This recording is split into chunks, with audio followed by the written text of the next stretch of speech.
In this book, we will delve into the complex and intriguing area of human experience, where some of the things we do to ourselves and our lives, often automatically and unconsciously, may have quite serious unintended consequences for our mental health and well-being.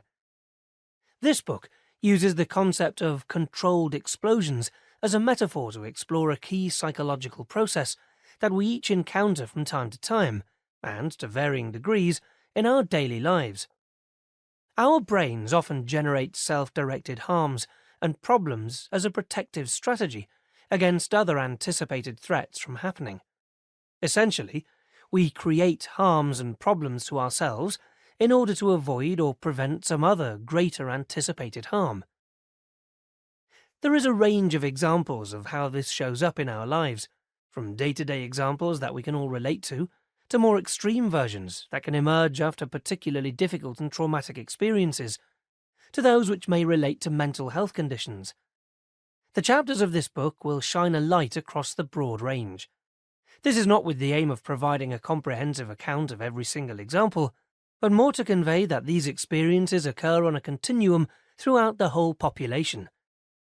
As listeners of this book, there will be relevance for each of your lives, whether it's around your day-to-day procrastinating and sabotaging of daily tasks, your self-criticism, or whether you have experienced more distressing versions of self-harm and injury.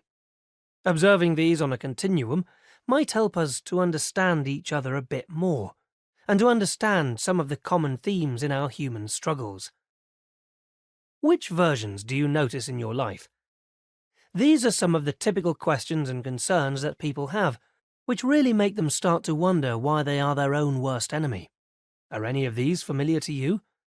Why do I self-sabotage? Why can't I stop overeating junk food when I know it's not good for me? Why do I keep procrastinating things that I know are important to me? Why do I beat myself up all the time?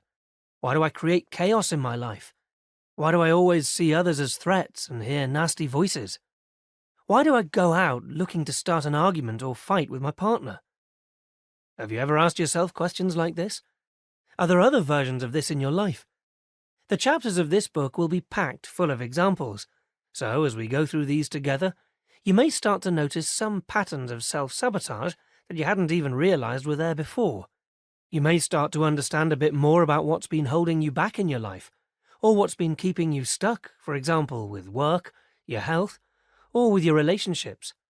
The more you become aware of your own controlled explosions, and the more you start to understand why they are there, the more choices and opportunities you will have in the future for transforming and growing your life in the direction you want.